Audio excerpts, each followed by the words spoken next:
speaking from my own experience, again, going back to what I said about my interest in the arts and arts-based ways of learning, teaching, and knowing. So when we're talking about cognitive justice or democracy, knowledge democracy in the academy, certainly we've privileged the written word. We've privileged, more rational approaches to knowledge creation or argumentative structure. And I think what the arts can offer us is a parallel way of understanding, of perceiving the world. And, my experience of teaching, and certainly the chapter that I document in this book, is really about introducing graduate level learners to new possibilities for research through the arts. And so I'm cautious in how I use the word, using the arts or through the arts, because artists dedicate their lives to learning their skill and their art form. And so in no way do I want to trivialize the very specific knowledge of an artist. However, as an educator and as a researcher who didn't start in a field of aesthetics or a field of fine arts, I have come to learn that there are ways that I too can engage with, for example, popular theater is my own interest and background.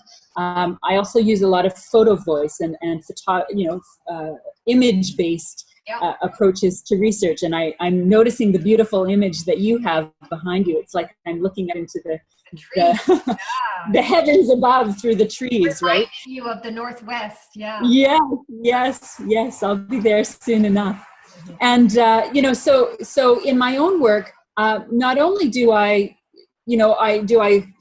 endeavor to open the doors to what's possible through research, I invite learners or the students I teach to consider how they too might be an artist. We in many ways we're shamed or we're told very early on in our lives that we're not a good singer or we're not a good dancer, or there are many ways, certainly in my culture, not in all cultures to be sure, but in my culture, how the arts are shamed out of us quite early on, and we're divided into those who are good artists and those who are not.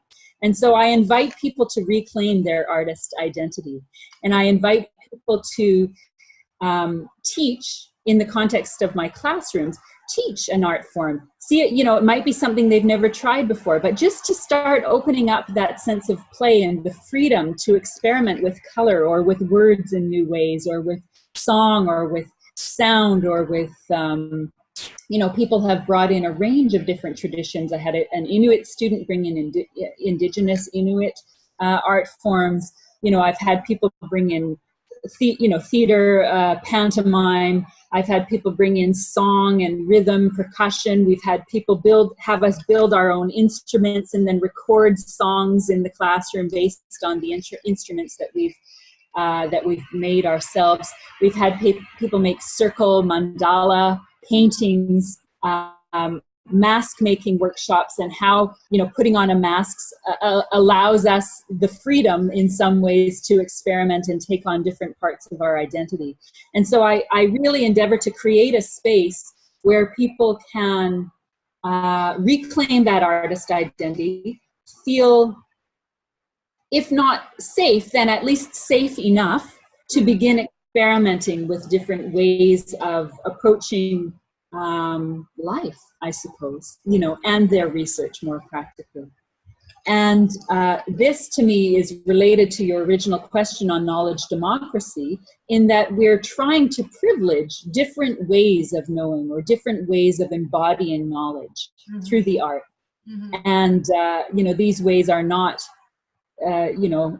there are some journals that are, as you're doing now, you're trying to shift, the way that we're engaging with a journal. And there are some platforms that are allowing us to engage in different ways. And yet we still privilege the word. I still privilege the word in my own scholarship. And so this just opens a few doorways for us to engage differently in the academy.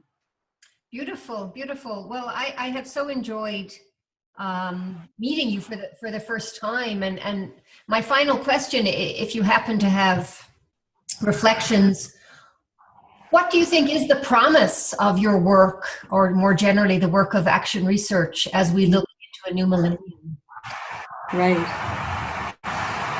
Well, I think there are potentially multiple promises. I think we, more and more, at least I'm seeing, a desire to organize ourselves more collaboratively. And this is a skill. It's not, perhaps some might say there is an inherent desire to live in community, but it's not necessarily inherently easy.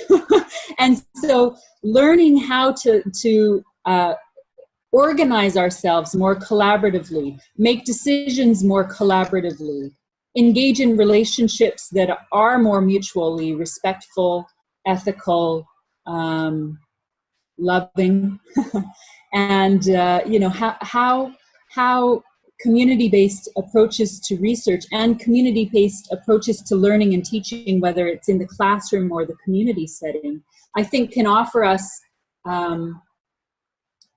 experiences where we develop, where we cultivate those skills. And so we're learning how to collaborate increasingly more.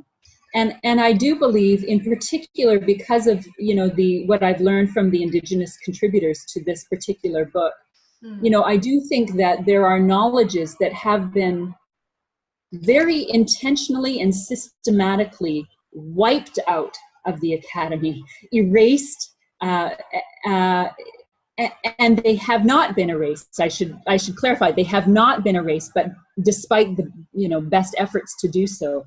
And so with these knowledges, there are many wisdom traditions that I have yet to learn from. And I think as people, as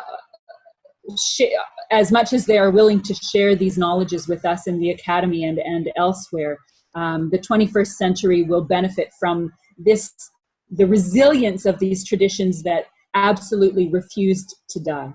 And so I think that we have a lot to learn, and these approaches to learning and teaching community-based research can help us in our endeavors. Beautiful.